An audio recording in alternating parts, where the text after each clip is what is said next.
മലയാള സിനിമയ്ക്ക് പുതിയൊരു ദിശയൊരുക്കുന്ന കലാകാരൻ, സംവിധായകരിലെ പുതിയ മുഖം. താരതിളക്കത്തിൽ നിൽക്കുമ്പോൾ തന്നെ പ്രിയപ്പെട്ട അനിയൻ സംവിധായകന്റെ തലപ്പാവണിഞ്ഞപ്പോൾ ക്യാമറയ്ക്ക് മുന്നിൽ സ്റ്റീഫൻ നെടുമ്പള്ളിയായി ലാൽ സാർ ഉണ്ടായിരുന്നു.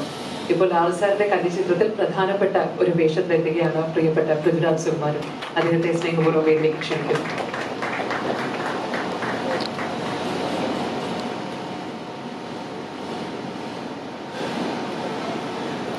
നമസ്കാരം. ഒരുപാട് സന്തോഷമുണ്ട്. സത്യത്തിൽ ഇന്ന് ഈ സദസ്സിലിരിക്കുന്ന ആൾക്കാരിൽ ബാറോസ് എന്ന സിനിമയുടെ തിരക്കഥയും അതിന്റെ മറ്റു കാര്യങ്ങളും പൂർണ്ണമായും വായിച്ചറിഞ്ഞ ചുരുക്കം ചില ആൾക്കാരിൽ ഒരാളാണ് ഞാൻ. അതുകൊണ്ട് തന്നെ ഞാൻ ഈ സിനിമയുടെ ഭാഗമായ ഒരാളായതുകൊണ്ട് ഈ സിനിമയെ കുറിച്ച് പൊക്കി പറയാൻ എനിക്ക് അവകാശമില്ല. ഞാൻ ഈ സിനിമയുടെ ഭാഗമല്ലാത്ത ആളായിരുന്നെങ്കിൽ ഞാൻ ഒരുപാട് പൊക്കി പറഞ്ഞത്. എനിക്ക് ആദ്യം നന്ദി പറയേണ്ടത് ലാലേട്ടനോടാണ്. കാരണം നന്ദി എന്ന് ഞാൻ പറയാൻ കാര്യം, ലാലേട്ടൻ ആദ്യമായി സംവിധാനം ചെയ്യുന്ന ഇത്രയും വലിയൊരു സിനിമയിൽ ഇതിൽ ഞാൻ ചെയ്യാൻ പോകുന്ന വേഷത്തിന് അദ്ദേഹത്തിന് ഇന്ത്യയിലെയോ ഇനി ലോകത്തിലെയോ ഏത് ആക്ടറെ വേണമെങ്കിലും വിളിക്കാം. അതിനെന്തോ ഒരു നിമിഷത്തിൽ അദ്ദേഹത്തിന്റെ മനസ്സിൽ തെളിഞ്ഞത് എന്റെ മുഖമാണ് എന്നുള്ളത് എന്റെ വലിയൊരു ഭാഗ്യമായി ഞാൻ കരുതുന്നു. അതിന് ലാലേട്ടനോടും ജിജോ സാറിനോടും ആന്റണി ചേട്ടനോടും ഞാൻ ഒരുപാട് നന്ദി അറിയിക്കുന്നു. കാരണം ഈ സിനിമയുടെ ഒരു ഭാഗമാകാൻ സാധിക്കുക എന്ന് പറയുന്നത് തന്നെ ഒരു വലിയ അച്ചീവ്മെന്റ് ആണ് എന്ന് വിശ്വസിക്കുന്ന ആളാണ് ഞാൻ. ലൂസിഫറിന്റെ ഷൂട്ടിങ്ങോ പോസ്റ്റ് പ്രൊഡക്ഷനോ നടക്കുന്ന സമയത്താണ് ലാലേട്ടൻ ആദ്യമായിട്ട് എന്നോട് മുന്നേ ഞാനൊരു സിനിമ സംവിധാനം ചെയ്യാൻ പോവാണ് എന്ന് പറയുന്നത്. അപ്പൊ എനിക്ക് ആക്ച്വലി അത് സർപ്രൈസ് ഒന്നും തോന്നിയില്ല. ഞാൻ ആണോ ചേട്ടാ സർപ്രൈസ്? ഞാൻ പറഞ്ഞാൽ ഓക്കെ. കാരണം ഞാൻ എന്റെ ക്യാമറമാൻ സുജിത് വാസുദേവനോട് ലൂസിഫർ ഷൂട്ട് തുടങ്ങിയ ഒരു 10 ദിവസം കഴിഞ്ഞപ്പോൾ ഞാൻ പറഞ്ഞു, സുജിത്ത് ആക്ച്വലി ഒരു ഫിലിം മേക്കറാണ് കേട്ടോ. കാരണം നമ്മളൊരു ഷോട്ടൊക്കെ വെച്ച് കഴിയുമ്പോൾ മറ്റ് ആർട്ടിസ്റ്റുകളോട് പോയിട്ട് നമ്മൾ ഷോട്ട് പറഞ്ഞു കൊടുക്കണം. ചേട്ടാ ഇങ്ങനെ ഈ ട്രാക്ക് വന്ന് ഈ ഡോറിന്ന് അവോയ്ഡ് ചെയ്ത് വരുമ്പോൾ അങ്ങനെയൊക്കെ പറയണല്ലോ. ലാലേട്ടനോട് നമ്മളൊന്നും പറയണ്ട, അവൻ അവിടെ ഓക്കെ ശരി. അപ്പൊ എനിക്ക് ഒരു ഫിലിം മേക്കറാണ്. പിന്നെ ഓഫ് കോഴ്സ് ഒരുപാട് പതിറ്റാണ്ടുകളുടെ ഒരു ആക്ടേഴ്സ് എക്സ്പീരിയൻസ് ഉണ്ടാകുമ്പോൾ ഒരു പരിധിവരെയെങ്കിലും ഫിലിം മേക്കിങ്ങിനെ കുറിച്ചും ആ ലാംഗ്വേജിനെ കുറിച്ചും അറിവുണ്ടാകും എന്ന് ഞാൻ കരുതുന്നു. പക്ഷെ അതിനപ്പുറത്തേക്ക് സിനിമയും സിനിമ എന്ന മാധ്യമത്തെയും വളരെ ആഴത്തിൽ ഗ്രഹിച്ചിരിക്കുന്ന ഒരാളാണെന്നാണ് എനിക്ക് തോന്നിയിട്ടുള്ളത്. ഈ ബാറോസ് എന്ന് പറഞ്ഞ സിനിമയുടെ സ്ക്രിപ്റ്റ് പൂർണ്ണമായി വായിച്ചു കഴിഞ്ഞപ്പോൾ എനിക്ക് തോന്നിയൊരു കാര്യം, ഒരു സിനിമ സംവിധാനം ചെയ്യാൻ 2 ഘടകങ്ങളാണ് പ്രധാനമായിട്ട് വേണ്ടത്. ഒന്ന്, ഭയങ്കരമായിട്ടുള്ള മാൻ മാനേജ്മെന്റ് സ്കിൽസ് വേണം. നമ്മളൊരു വലിയ യൂണിറ്റിനെ ഒരുപാട് ടെക്നീഷ്യൻസിനെ ഒരുപാട് ആൾക്കാരെ മാനേജ് ചെയ്യാന്ന് പറഞ്ഞാൽ മാൻ മാനേജ്മെന്റ് സ്കിൽസ് വേണം. ഇതിന്റെ ഒരു ഇൻഫ്രാസ്ട്രക്ചറിനെ കുറിച്ചും ഇതിന്റെ ലാംഗ്വേജിനെ കുറിച്ചും ഒരു ധാരണ വേണം. പിന്നെ ഏറ്റവും പ്രധാനപ്പെട്ട ഘടകം ഇമാജിനേഷൻ വേണം. ഒരു ടെക്സ്റ്റ് എഴുതിയിരിക്കുന്ന ഒരു സാധനം ഇമാജിൻ ചെയ്യാൻ സാധിക്കാന്ന് പറഞ്ഞാൽ ഇമാജിനേഷൻ എന്ന സ്കില്ല് വേണം. ബാറോസ് എന്ന് പറയുന്ന സിനിമ എക്സ്ട്രീം ടെക്നിക്കൽ നോഹോ ഉള്ള, നല്ല മാൻ മാനേജ്മെന്റ് സ്കിൽസ് ഉള്ള, എന്നാൽ വളരെ കൊച്ചു കുട്ടിയുടെ ഇമാജിനേഷൻ ഉള്ള ഒരാൾക്ക് മാത്രം സംവിധാനം ചെയ്യാൻ പറ്റുന്ന സിനിമയാണ് എന്ന് എനിക്ക് തോന്നുന്നു. അപ്പോ ഈ സ്കില്ലുകളും ഈ കഴിവുകളും എല്ലാം ഉള്ള ലാലേട്ടനേക്കാൾ കൊച്ചൊരു കുട്ടിയെ എനിക്ക് പരിചയമില്ല. അപ്പൊ എനിക്ക് ആ കാര്യത്തിൽ തോന്നുന്നു ബാറോസ് എന്ന സിനിമ ഇന്ന് ലോകത്ത് സംവിധാനം ചെയ്യാൻ എന്റെ അറിവിൽ ഏറ്റവും നല്ല ആള് ലാലേട്ടനാണ്. അത് എനിക്കറിയാം. ഇപ്പൊ ഈ സ്ക്രിപ്റ്റിൽ ലാലേട്ടന്റെ ഇൻപുട്സ് എന്താണ്, ലാലേട്ടന്റെ വിഷ്വൽ ഇമാജിനേഷൻസ് എന്താണെന്ന് എനിക്കറിയാം. എനിക്കത് ഇമാജിൻ ചെയ്യാൻ പറ്റില്ല. അത് ലാലേട്ടന്റെ ഇമാജിനേഷനിൽ ഉദിച്ച ഒരു സാധനമാണ്. അത് hats of two him.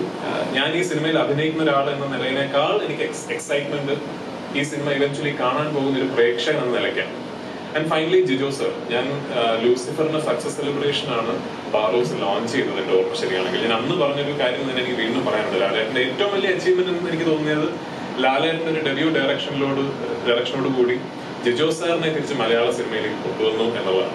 Jijo sir, എനിക്ക് ഓർമ്മയുണ്ട് ഒരു കാഷ്വൽ കോൺവെർസേഷന്റെ സമയത്ത് മണിരത്നം സാർ എന്നോട് പറഞ്ഞിട്ടുള്ളത് is the finest film maker in India എന്ന് മണി സാർ എന്നോട് പറഞ്ഞിട്ടുള്ളത്.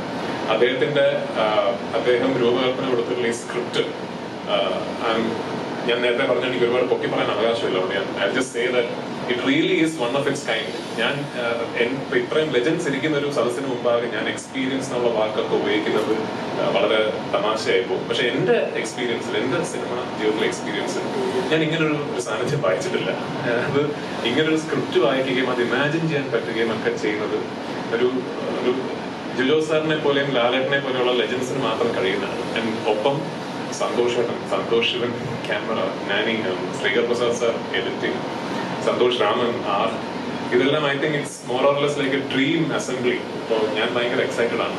ഇതെല്ലാം ഇമാജിൻ ചെയ്യാം, നമുക്കിതെല്ലാം ആഗ്രഹിക്കാം, നമുക്കിതെല്ലാം ഇങ്ങനെ ചെയ്യണമെന്ന് ഡിസ്കസ് ചെയ്യാം. But ultimately it all comes down to somebody spending the money and showing conviction towards it. അപ്പൊ അതിന് full marks to my brother Antony Perumbavoor.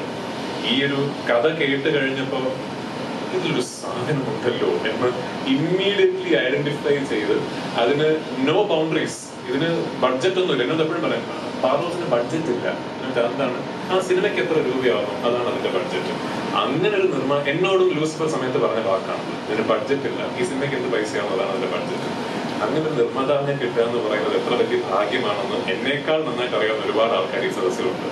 So ഈ സിനിമയുടെ അണിയറയിൽ പ്രവർത്തിക്കുന്ന എല്ലാവർക്കും എന്റെ wishes, including me. I cannot wait to hear start camera action from ലാവൻ. Thank U.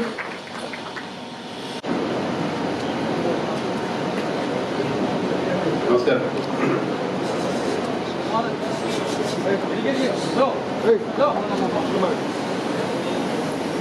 ഒരു വലിയ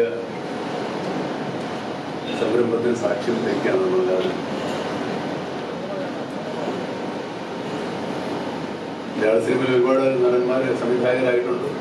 പക്ഷെ മറ്റു ഭാഷകളെ അപേക്ഷിച്ച് നോക്കുമ്പോൾ നമ്മൾ കുറവാണ്. എൻ്റെ അവസാനം പൃഥ്വിരാജ് മോഹൻലാലും അനുകരിക്കുകയാണ്. ഏതായാലും അദ്ദേഹത്തിന് ഇത്രയും കാലത്തെ വലിയ സമ്പത്തി സിനിമയ്ക്ക് വലിയൊരു മുൻകൂട്ടായിരിക്കും തന്നെയാണ്. 40 വർഷത്തിലേറെയായി ഞങ്ങൾ ഒരുമിച്ച് യാത്ര ചെയ്തു. സിനിമയുടെ വളർച്ചയും തകർച്ചയും എല്ലാം കണ്ടും കേട്ടും അനുഭവിച്ചും ആണ് ഈ 40 വർഷത്തിലേറെ ഞങ്ങൾ ഞങ്ങളൊപ്പം, അല്ലെങ്കിൽ ഞങ്ങൾ സിനിമയോടൊപ്പം ആണ് ഇവിടെ. മലയാള സിനിമ വളർന്ന് ദേശാന്തരങ്ങളും രാജ്യാന്തരങ്ങളും ഗോളാന്തരങ്ങളും ഒക്കെ കടന്ന് പാറോസിലെത്തി നിൽക്കുക.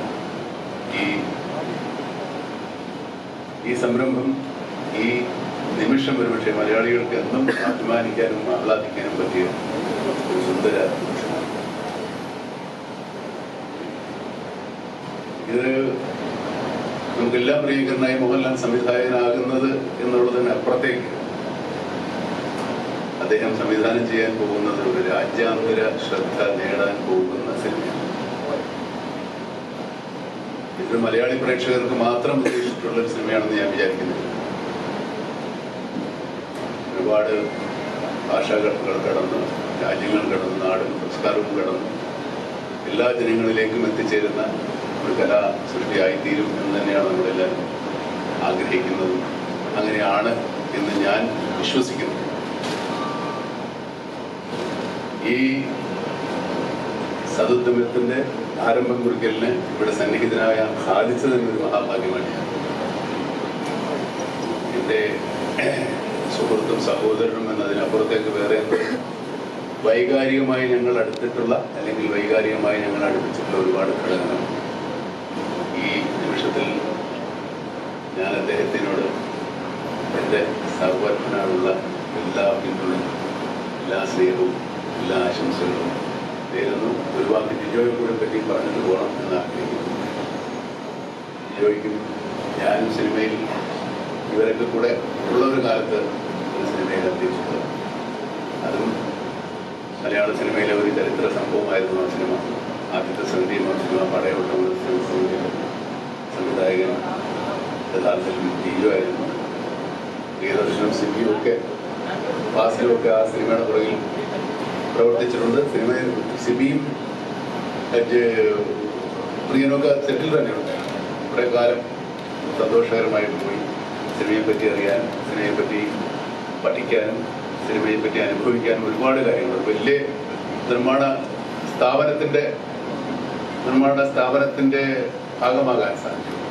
അതൊക്കെ വളരെ സന്തോഷപൂർവ്വം ജിജോ ഞങ്ങളൊക്കെ ഓർക്കുകയാണ്. വീണ്ടും ജിജോ വളരെ ആക്റ്റീവായിട്ട് ഈ സിനിമയുടെ മുന്നിലുണ്ടാവുമെന്ന് തന്നെയാണ് നമ്മൾ വിചാരിക്കുന്നത്. അദ്ദേഹത്തിന് മോഹൻലാലിൻ്റെ ഏറ്റവും വലിയ സപ്പോർട്ടും ഏറ്റവും വലിയ കരുത്തും ശക്തിയും ജിജോ ആകട്ടെ, ജിജോയുടെ കൂടെയുള്ളവരാവട്ടെ, അദ്ദേഹത്തെ സ്നേഹിക്കുന്നവരാവട്ടെ, ഞാൻ എൻ്റെ മുന്നിൽ നിൽക്കുന്ന അറിയിച്ചു കഴിഞ്ഞു. എല്ലാ ഭാവങ്ങളും എല്ലാ ആശംസകളും എല്ലാ നന്മകളും നേരുന്നു.